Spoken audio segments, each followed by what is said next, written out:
আসসালামু আলাইকুম রহমতুল্লাহ বরকাত। প্রিয় দর্শক, আশা করি সবাই ভালো আছেন। তাই তো বলি, শায়েকে সরমনাই ফয়জুল করিম সাহেব, আল্লামা মামুনুল হক সাহেব কেন এমপি হতে পারলেন না?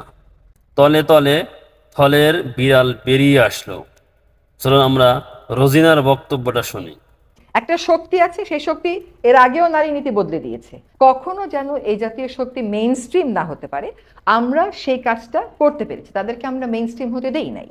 দর্শক, এই বক্তব্যর পরিপ্রেক্ষিতে আমাদের শায়েকে সরমনাই তাকে কি বললেন, কি পরিমাণ ধুলাই করলেন, তাকে কি বলে আখ্যায়িত করলেন, চলুন আমরা শুনি। উচিত জবাব দিলেন শায়েকে সরমনাই। ওই পেশা কমিশন ওদেরকে বিচারের আওতায় নিয়ে আসেন।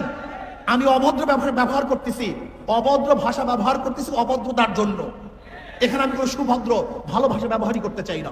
এর জন্য নারী কমিশনের এই শয়তানি বন্ধ করুন, ওদেরকে অ্যারেস্ট করুন, ওদেরকে বিচারের আওতায় আনুন। হাসিনা ফ্যাসিস্টের হাত থেকে দেশকে স্বাধীন করলো কারা, আর ক্ষমতায় গেল কারা, তারপরে আবার ক্ষমতায় আসলো কারা? তলে তলে তাই হলে এইরকম সুযোগ সুবিধা দিয়েই কাম সারছে। দর্শক, ভিডিওটা ভালো লাগলে অবশ্যই শেয়ার করবেন। আল্লাহ হাফেজ।